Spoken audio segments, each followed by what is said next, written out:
Welcome to Kenton's videos. Enjoy the video. You start by making the environment stable. Plug in or reach 50% battery and connect to a reliable Wi-Fi network. Once done, back up your key data so you can restore if needed and free up space if storage is low. Now open Settings, go to System, then System Update, tap Check for updates. This step fetches the update metadata and tells you the size and any prerequisites, so you know what to expect before downloading. You press Download and watch the progress.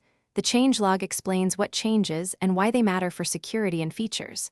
Make sure you're on Wi-Fi and plugged in because a stalled install can corrupt files. While the update unpacks and installs, the phone may reboot one or more times. Let it complete without forcing shutdown. If prompted, grant permissions for the installer. Once the OS patches are applied, the system will finalize and boot you into. You finish by checking settings about phone to confirm the new Android version and build number, and then update apps to ensure compatibility. Once satisfied, re-enable any battery savers you paused and confirm accounts are syncing.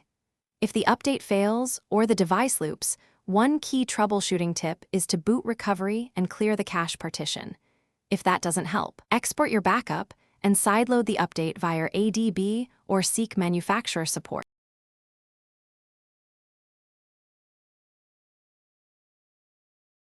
Thanks for watching. Consider subscribing if we helped you.